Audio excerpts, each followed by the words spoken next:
तो इस प्रश्न में आपसे पूछ रहे हैं कि अभी 67वें नंबर के जो फिल्म फेयर पुरस्कार हुए थे 2022 में, उसमें बेस्ट एक्टर का पुरस्कार किसे मिला? तो आंसर होगा रणवीर सिंह को। तो याद रखना कौन से नंबर के हैं ये फिल्म फेयर अवार्ड्स 2022 वाले, 67वें नंबर के, जिसमें बेस्ट एक्टर का अवार्ड मिला है रणवीर सिंह को। किस मूवी के लिए? 83 जो मूवी आई थी उसके लिए।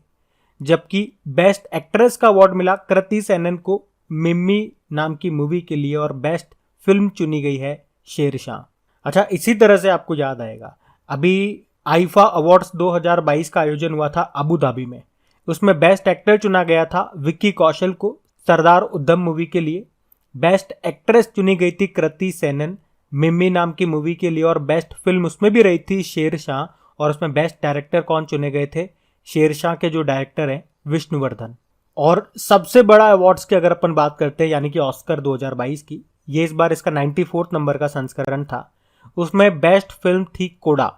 बेस्ट एक्टर थे विल स्मिथ किंग रिचर्ड नाम की मूवी के लिए। बेस्ट एक्ट्रेस रही है Jessica Chastain the eyes of Tammy Faye के लिए। और बेस्ट डायरेक्टर चुनी गई Jane Campion the power of dog के लिए। तो ये आप जरूर याद रखना। बढ़ते आगे, चलो बताओ रेमन मैग्सेसे पुरस्कार 2022 ये किस एक को नहीं दिया गया? ये आपके सामने 4 ऑप्शन है, इनमें से पूछ रहे हैं किस एक को नहीं मिला। तो आंसर होगा इसका तो डॉक्टर फिरदौसी कादरी को। एक्चुअली इनको 2021 का मिला था, 2022 आपसे पूछ रहे हैं। और आप जानते हो इन पुरस्कारों का नाम फिलीपींस के एक 7वें नंबर के राष्ट्रपति थे रेमन मैग्सेसे, उनके नाम पे रखा गया इस पुरस्कार का नाम, जिनके 1957 में विमान हादसे में मृत्यु हो गई थी। ये पुरस्कार उन लोगों को दिया जाता है जिन्होंने एशिया के लोगों की निस्वार्थ सेवा की है। कब और कहां दिया जाता है? तो फिलीपींस की कैपिटल मनीला में 30 नवंबर को ये पुरस्कार दिए जाते हैं। और याद रखना इन्हें एशिया का नोबेल पुरस्कार भी कहा जाता है। पहली बार 1958 में दिया गया था। कहां पे? मनीला, फिलीपींस में।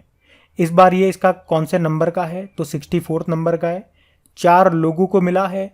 अब ध्यान से सुनना वो 4 लोगों के नाम। एक है सोथियारा छिम, ये है कंबोडिया के मनोचिकित्सक। एक है बाशी हतोरी, जापानी नेत्र रोग विशेषज्ञ हैं। एक महिला, इन चारों में से एक महिला है, वो है बर्नाडेट मेड्रिड, फिलीपींस के बाल रोग विशेषज्ञ हैं। एक हैं गैरी बेंचेगी, इंडोनेशिया के पर्यावरण कार्यकर्ता हैं। ये 4 लोग हैं। अब आपके मन में एक प्रश्न जरूर आएगा, ये हमने डेली करंट अफेयर्स वाले में भी पूछा था और साथ में उत्तर भी दिया था। अभी केवल मैं आपसे पूछूंगा, उत्तर आप लोगों को देना है कि पहले भारतीय कौन थे जिन्हें ये रेमन मैग्सेसे पुरस्कार मिला था। इसका उत्तर आप लोग देंगे। अब हम बढ़ते हैं आगे। चलो बताओ, हाल ही में Our Great National Parks documentary में आवाज देने के लिए एमी पुरस्कार से किसे सम्मानित किया गया? तो आंसर होगा बराक ओबामा को। तो पूर्व अमेरिकी राष्ट्रपति हैं बराक ओबामा। अभी उन्हें Netflix documentary Our Great National Parks में आवाज देने के लिए सर्वश्रेष्ठ नरेटर का एमी पुरस्कार मिला है। तो 5 हिस्सों में विभाजित इस डॉक्यूमेंट्री में दुनिया के प्रसिद्ध नेशनल पार्क्स को दिखाया गया है। डॉक्यूमेंट्री का निर्माण बराक ओबामा और उनकी पत्नी मिशेल ओबामा की कंपनी हायर ग्राउंड ने किया। और इस तरह से ओबामा अमेरिका के दूसरे राष्ट्रपति हैं जिन्हें एमी पुरस्कार मिला है। इनसे पहले ड्वाइट डी आइजनहावर को 1956 में विशेष एमी पुरस्कार से सम्मानित किया गया था। अच्छा, आपको बता दूं इससे पहले भी 2016 की बात है, बराक ओबामा को TV show David Attenborough meets president Obama के लिए न्यूज और डॉक्यूमेंट्री की श्रेणी में एमी पुरस्कार के लिए नॉमिनेट किया गया था। और इससे पहले भी ओबामा को उनकी 2 किताबों के ऑडियो संस्करण के लिए ग्रैमी पुरस्कार मिल चुका है। उन्हें द ऑडिसिटी ऑफ होप और द प्रॉमिस्ड लैंड के ऑडियो संस्करण के लिए ग्रैमी अवार्ड मिला था। जबकि उनकी जो पत्नी है मिशेल ओबामा, उनको 2020 में उनकी अपनी ऑडियो किताब के लिए ग्रैमी अवार्ड मिल चुका है। ये ध्यान रखना। बढ़ते हैं आगे। फिर बताओ, अभी सितंबर 2022 में किसे capital foundation life time achievement award से सम्मानित किया गया? तो आंसर होगा नवीन पटनायक।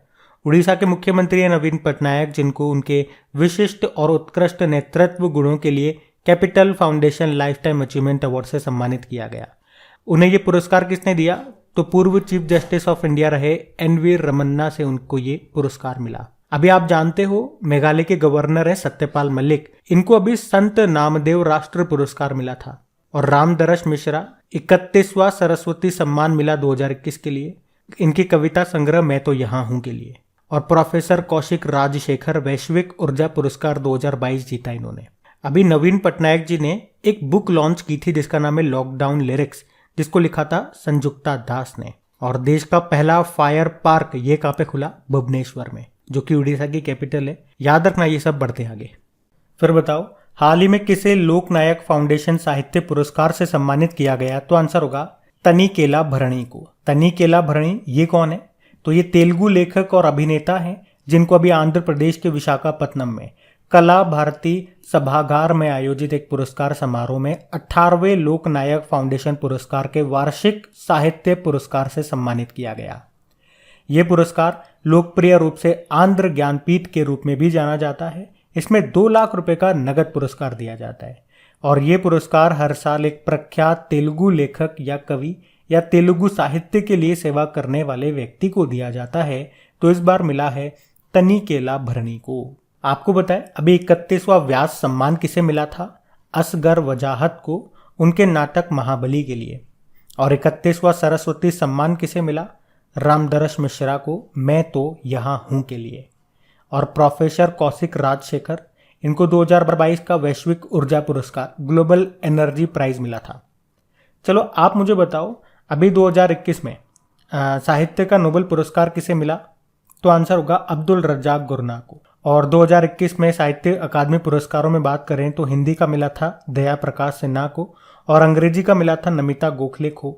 जबकि 56वां ज्ञानपीठ पुरस्कार ये मिला था नीलमणि फूकन को, ये असम के हैं।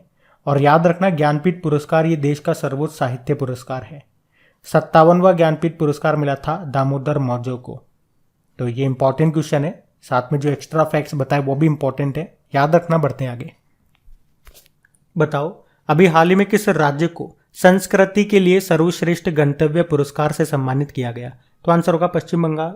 तो अभी पश्चिम बंगाल की जो मुख्यमंत्री है ममता बनर्जी, इन्होंने कहा कि यात्रा लेखकों के एक वैश्विक संगठन ने राज्य को संस्कृति के लिए सर्वश्रेष्ठ गंतव्य घोषित किया और इसके लिए पश्चिम बंगाल को 9 मार्च 2023 को बर्लिन में world tourism and aviation leaders summit में सम्मानित किया जाएगा।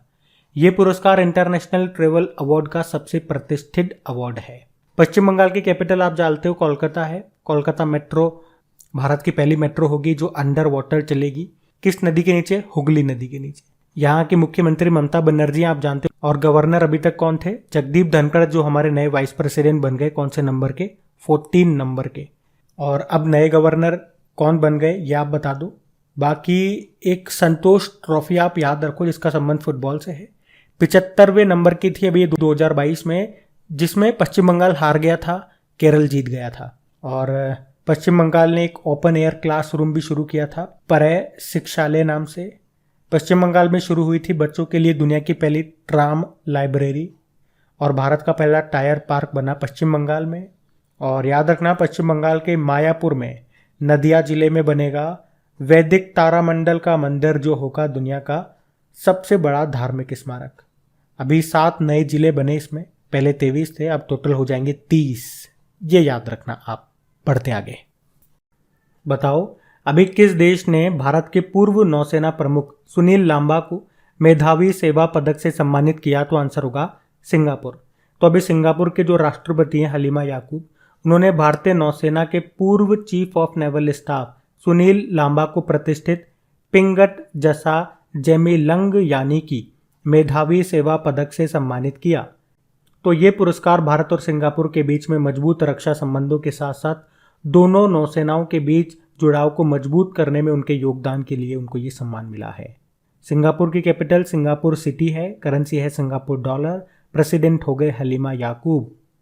और सिंगापुर के एक व्यक्ति हैं टी राजा कुमार, जिनको फाइनेंशियल एक्शन टास्क फोर्स का नया प्रेसिडेंट बनाया गया। वैसे हमारे अभी वर्तमान में नेवल चीफ कौन है? आर हरि कुमार है। नौसेना दिवस 4 दिसंबर को होता है। वैसे एयर चीफ मार्शल हमारे विवेक राम चौधरी हैं।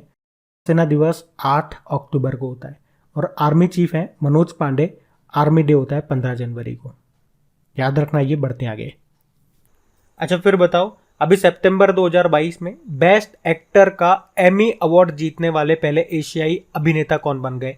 तो आंसर होगा ली जुंग जे। तो साउथ कोरियाई एक्टर हैं ये ली जुंग जे। उन्होंने 74वें नंबर के प्राइम टाइम एमी अवार्ड्स में स्क्विड गेम शो में अपनी भूमिका के लिए ड्रामा सीरीज में बेस्ट लीड एक्टर का पुरस्कार जीता है और इस तरह से वे ये अवार्ड जीतने वाले पहले एशियाई अभिनेता बन गए हैं। साथ ही वे पहले एक्टर हैं जिन्होंने अंग्रेजी के अलावा किसी दूसरी भाषा में भूमिका के लिए ये अवार्ड जीता है। अभी आपको बता दूं 12 सितंबर को लॉस एंजल्स अमेरिका में 74वें एमी पुरस्कारों का आयोजन किया गया और इसमें आपको बता दूं सक्सेशन को best drama of the year नामित किया गया।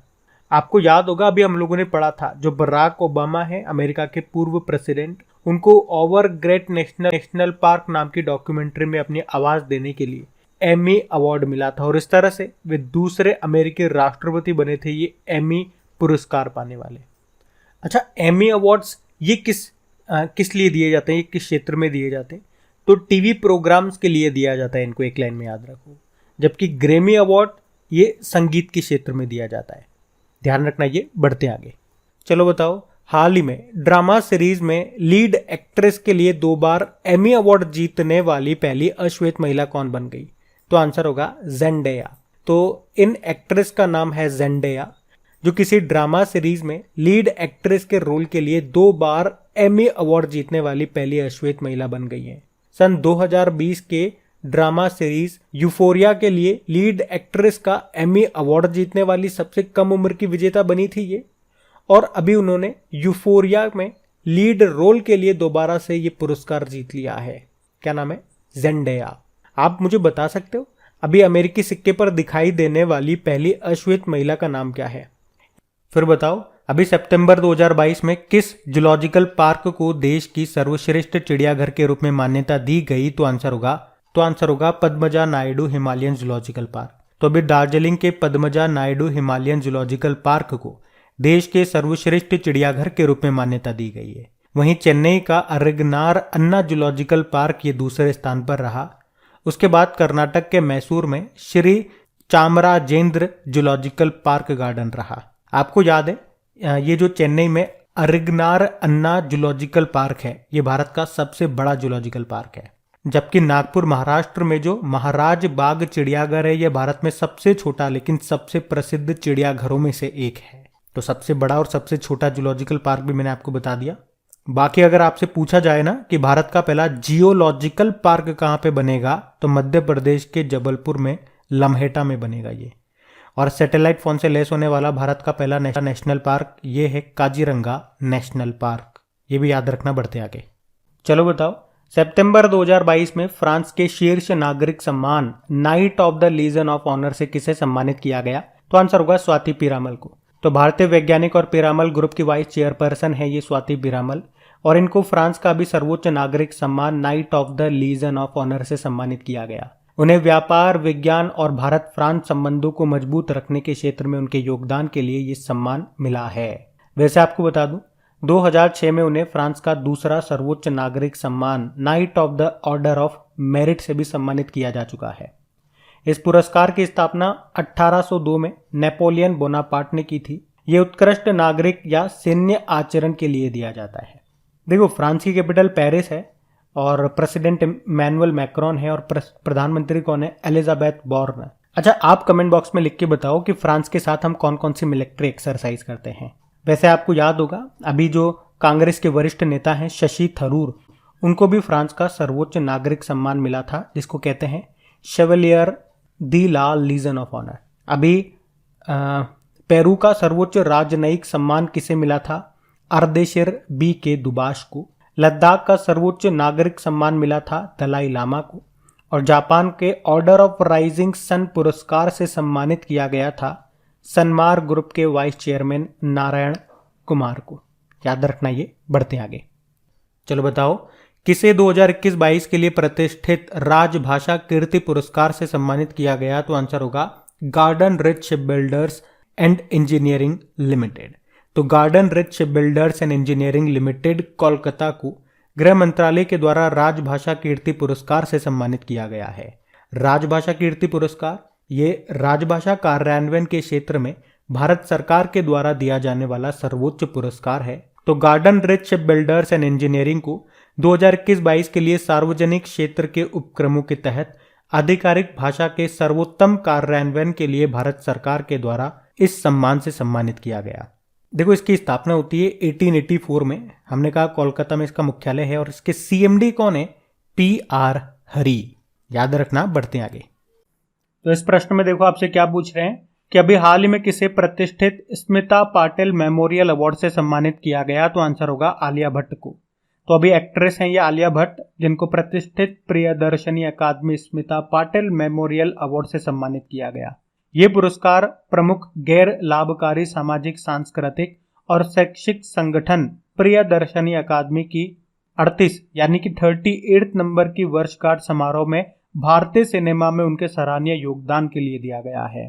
तो सिंपल सा वन लाइन में याद रखेंगे, स्मिता पाटिल मेमोरियल अवार्ड मिला है आलिया भट्ट को। सुष्मिता सेन का नाम सुना है आपने? इन्हें इस साल के स्टार्टिंग में international association of working women award मिला था उनके शो आर्या 2 के लिए। अच्छा, आपको याद होगा अभी 67 नंबर के फिल्म फेयर अवार्ड्स हुए थे, जिसमें बेस्ट एक्टर का अवार्ड मिला था रणवीर सिंह को 83 मूवी के लिए, और बेस्ट एक्ट्रेस रही थी कृति सेनन मिम्मी नाम की मूवी के लिए, और बेस्ट फिल्म रही थी शेरशाह। उससे पहले आईफा अवार्ड्स 2022 की बात हमने करी थी जो अबू धाबी में हुए थे। उसमें बेस्ट एक्टर थे विक्की कौशल सरदार उद्यम नाम की मूवी के लिए। बेस्ट एक्ट्रेस तो यही थी कृति सेनन मिम्मी मूवी के लिए, और उसमें बेस्ट फिल्म यही थी शेरशाह, और बेस्ट डायरेक्टर थे शेरशाह के डायरेक्टर विष्णुवर्धन। तो ये आप ध्यान रखना, बढ़ते हैं आगे। अब इस प्रश्न में आपसे क्या पूछ रहे हैं, देखो अभी किस भारतीय फिल्म को 95 यानी कि 95th अकादमी पुरस्कार में भारत की आधिकारिक प्रविष्टि के रूप में चुना गया?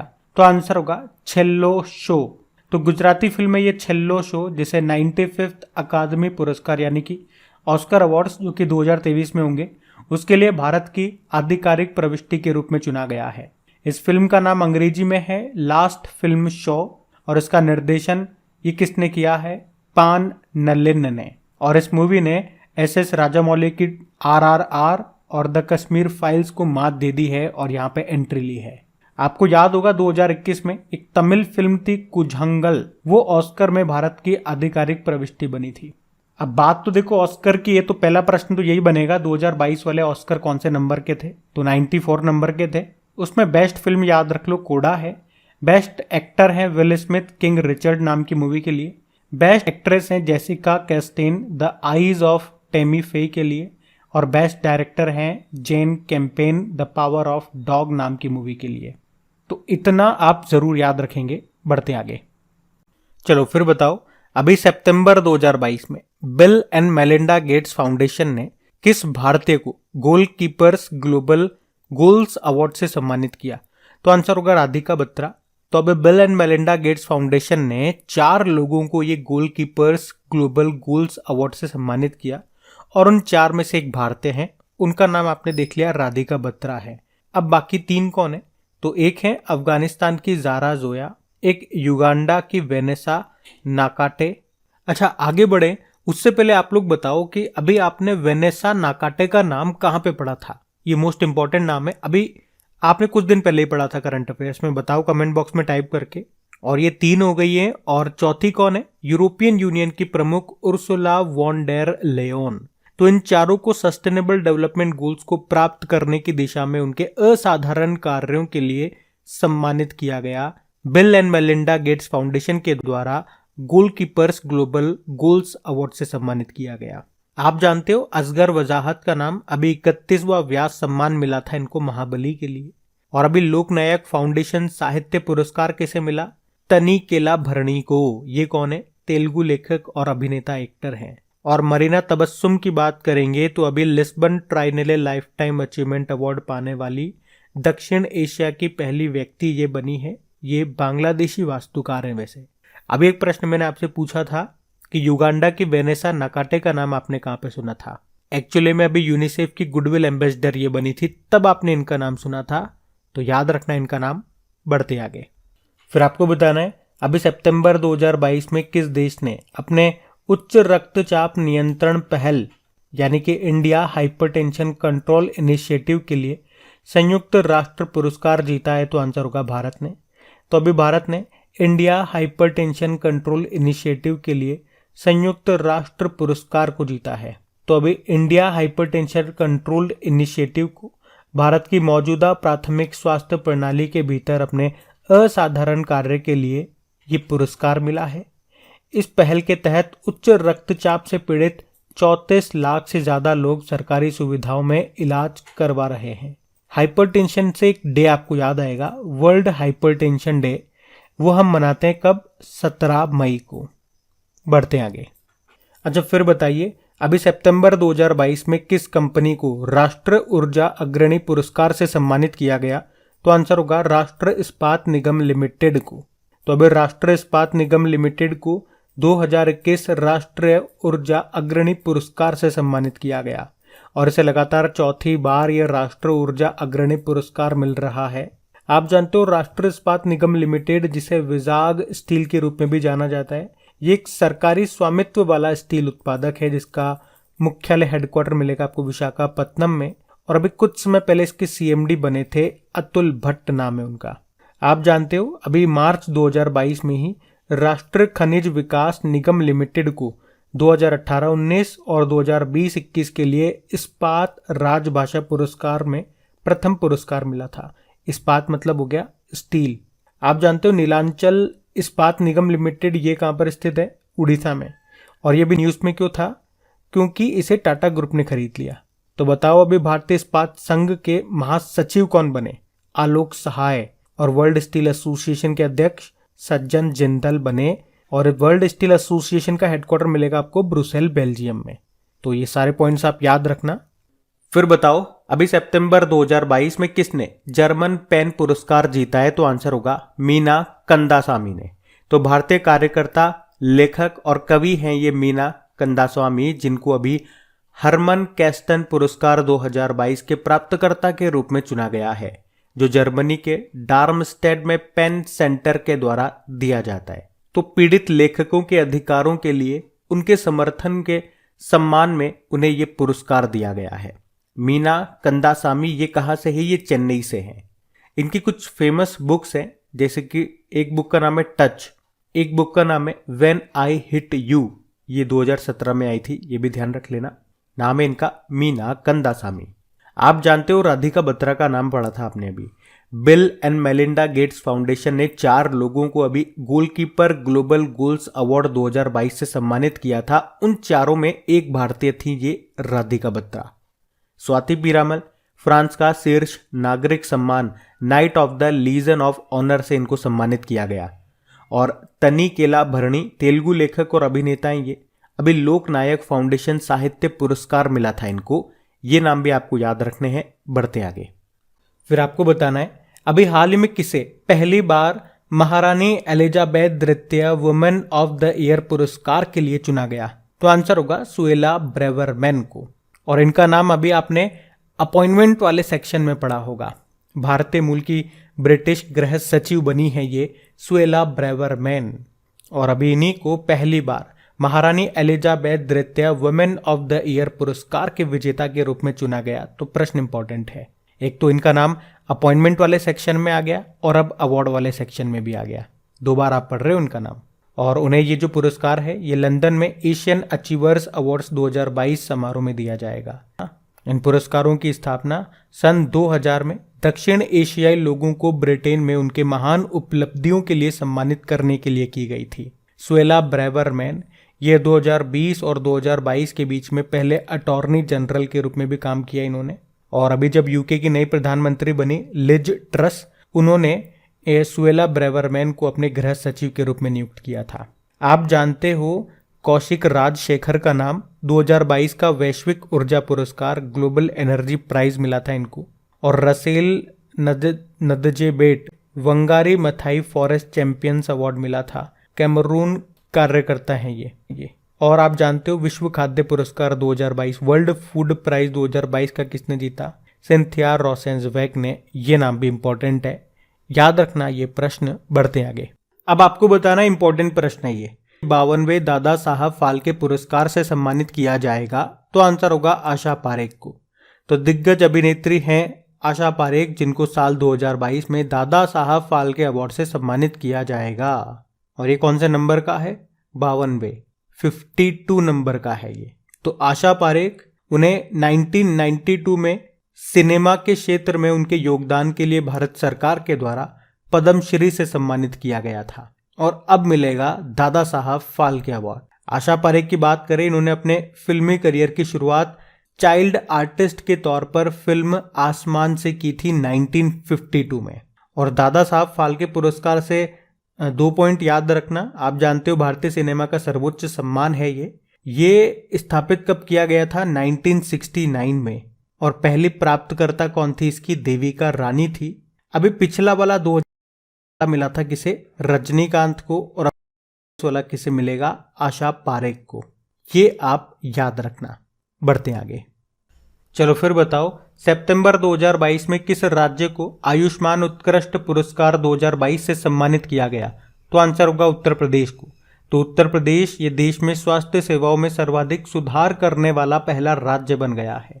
इसके लिए उत्तर प्रदेश को आयुष्मान उत्कृष्ट पुरस्कार 2022 से सम्मानित किया गया। इसके अलावा करीब 2 करोड़ आयुष्मान भारत स्वास्थ्य खाता खोलने वाला ये देश का दूसरा राज्य भी बन गया है उत्तर प्रदेश। उत्तर प्रदेश की हम लोग बात करेंगे, उससे पहले मैं आपको बता दूं प्रधानमंत्री आयुष्मान भारत योजना के बारे में। एक तो याद रखना इसकी शुरुआत कब होती है और कहां से इसको लॉन्च किया गया था। शुरुआत होती है इसकी 23 सितंबर 2018 को। कहां से शुरुआत हुई? रांची, झारखंड से। ये एक स्वास्थ्य बीमा कवर स्कीम है। इसमें आर्थिक रूप से कमजोर लोगों को साल में 5 लाख रुपए का बीमा कवर मिलता है। चलिए फिर बताइए, अभी हाल ही में किस हवाई अड्डे को मिशन सेफ गार्डिंग के लिए एयरपोर्ट सर्विस क्वालिटी पुरस्कार 2022 से सम्मानित किया गया? तो आंसर होगा कोचीन अंतरराष्ट्रीय एयरपोर्ट। तो याद रखना भी, कोचीन इंटरनेशनल एयरपोर्ट को एयरपोर्ट काउंसिल इंटरनेशनल के द्वारा एयरपोर्ट सर्विस क्वालिटी अवार्ड 2022 से सम्मानित किया गया। और इस पुरस्कार को वैश्विक विमानन क्षेत्र में सर्वोच्च सम्मान माना जाता है। इसे एशिया प्रशांत क्षेत्र में संचालित हवाई अड्डों की 5 से लेकर 15 मिलियन यात्री श्रेणी में ये पुरस्कार मिला है। और ये पुरस्कार मिशन सेफ गार्डिंग कार्यक्रम के कार्यान्वयन के लिए दिया गया है, जिसने महामारी के बाद निर्बाध यातायात और यात्रियों की संतुष्टि को सुनिश्चित किया है। आप जानते हो कोचीन इंटरनेशनल एयरपोर्ट ये दुनिया का पहला सौर ऊर्जा संचालित यानी कि सोलर एनर्जी से चलने वाला दुनिया का पहला एयरपोर्ट बना था। और ये प्रश्न कई बार एग्जाम में पूछा चुका है। और कोचीन से एक प्रश्न मैं आपको और बताता हूं, अगर आपसे एग्जाम में पूछा जाए ना कि भारत का पहला हाइड्रोजन ईंधन वाला इलेक्ट्रिक पोत कौन बनाएगा, तो आंसर होगा कोचीन शिपयार्ड लिमिटेड। और अगर आपसे पूछा जाए कि भारत का पहला स्वदेशी विमान वाहक पोत का नाम क्या है, तो आंसर करना INS विक्रांत है। और अगर पूछे इसको किसने बनाया, तो कोचीन शिपयार्ड लिमिटेड ने बनाया। ये दोनों प्रश्न अभी करंट अफेयर्स के हैं और इंपॉर्टेंट है, याद रखना। बाकी आप जानते हो जो दिल्ली का इंदिरा गांधी इंटरनेशनल एयरपोर्ट है, ये पूरी तरह से हाइड्रो और सौर ऊर्जा यानी कि सोलर एनर्जी से चलने वाला भारत का पहला हवाई अड्डा बना था। जो लद्दाख में लेह हवाई अड्डा है, ये देश का पहला कार्बन न्यूट्रल हवाई अड्डा बना था। और हमद अंतरराष्ट्रीय हवाई अड्डा, पहले तो ये बताओ ये है कहाँ पे? ये कतर में है। और अभी इसे लगातार दूसरे साल विश्व का सर्वश्रेष्ठ हवाई अड्डा घोषित किया गया था। कहाँ पे? Sky tracks 2022 world airport awards में। और यहीं पे बंगलुरु का जो केम्पेगौड़ा इंटरनेशनल एयरपोर्ट है, उसको भारत और दक्षिण एशिया में बेहतरीन क्षेत्रीय हवाई अड्डा घोषित किया गया था। आपको याद होना चाहिए, अभी अरुणाचल प्रदेश के तीसरे हवाई अड्डे का नाम क्या रखा गया? बताओ क्या रखा गया? तो आंसर होगा डोनी पोलो हवाई अड्डा रखा गया। ये नाम याद रखना। वैसे हमारे विमानन मंत्री कौन है? ज्योतिरादित्य सिंधिया। ध्यान रखना ये सब। बढ़ते आगे। चलो बताओ, अभी हाल ही में मध्य प्रदेश के किस शहर ने 2022 में सर्वश्रेष्ठ भारत में पर्यटन स्थल का नागरिक प्रबंधन पुरस्कार जीता? तो आंसर होगा इंदौर। तो अभी मध्य प्रदेश के इंदौर शहर ने भारत में पर्यटन स्थल के नागरिक प्रबंधन का सर्वश्रेष्ठ पुरस्कार जीता है। राष्ट्रीय पर्यटन पुरस्कार 2018-19 में मध्य प्रदेश को विभिन्न श्रेणियों में 8 पुरस्कार मिले हैं, जबकि उज्जैन को स्वच्छ पर्यटन स्थल पश्चिमी क्षेत्र का पुरस्कार मिला है। अभी आप जानते हो राष्ट्रीय पर्यटन दिवस नेशनल टूरिज्म डे हमने मनाया था कब? 25 जनवरी को। अच्छा, अगर मैं आपसे पूछूं भारत का पहला वाटर प्लस सर्टिफिकेट पाने वाला पहला शहर कौन सा बना था, तो आंसर होगा इंदौर। इंदौर में आपको पाताल पानी रेलवे स्टेशन मिलेगा जिसका नाम बदल के ट्राइबल आइकॉन तात्या भील के नाम पे रखा गया था। आप जानते हो अगले साल 2023 में 17वां प्रवासी भारतीय दिवस ये कहाँ पे होगा? इसका आयोजन किया जाएगा इंदौर में। और याद रखना अंतर्राष्ट्रीय स्वच्छ वायु उत्प्रेरक कार्यक्रम International Clean Air Catalyst Programme के लिए चयनित होने वाला देश का एकमात्र शहर बना था इंदौर। तो इस कारण से ये न्यूज में था कौन? इंदौर। बढ़ते आगे। चलो अब आपको बताना है कि किसे 2021 का लता मंगेशकर पुरस्कार मिला है, तो आंसर होगा कुमार सानू को। तो ये जो लता मंगेशकर पुरस्कार है ये उनकी जयंती को यानी कि अभी 28 सितंबर को उनके जन्म स्थान इंदौर में दिया गया। अब यहाँ पे याद रखना 3 सालों के मैं आपको बता रहा हूँ। 2019 का तो शैलेंद्र सिंह को, 2021 का कुमार सानू को, जबकि आनंद मिलिंद को जिन्होंने 200 से ज्यादा फिल्मों के लिए संगीत तैयार किया उन्हें 2020 के लिए लता मंगेशकर पुरस्कार मिला है। तो ये पुरस्कार मध्य प्रदेश सरकार के संस्कृति विभाग के द्वारा हर साल संगीत के क्षेत्र में उत्कृष्टता को बढ़ावा देने के लिए दिया जाता है। इसमें 2 लाख रुपए तो पुरस्कार राशि के रूप में और एक सर्टिफिकेट मिलता है। पहली बार ये जो पुरस्कार है ये नौशाद, किशोर कुमार और आशा भोसले को दिया गया था। और लता मंगेशकर जी से 2-3 प्रश्न आपको याद रखने हैं, जैसे कि पहला लता मंगेशकर दीनानाथ पुरस्कार ये किसको मिला? मंत्री नरेंद्र मोदी। अभी लता मंगेशकर जी के नाम पे संगीत अकादमी और एक संग्रहालय कहाँ पे बनेगा? इंदौर में। और अभी कल ही पढ़ा है हमने अयोध्या में एक घाट क्रॉसिंग का नाम यानी कि एक चौराहे का नाम इन्हीं के नाम पे रखा गया है। इन्हें भारत का सर्वोच्च नागरिक सम्मान भारत रत्न मिला था सन 2001 में और 2007 में फ्रांस का सर्वोच्च नागरिक सम्मान मिला था। ये पॉइंट भी याद रखना। बढ़ते आगे।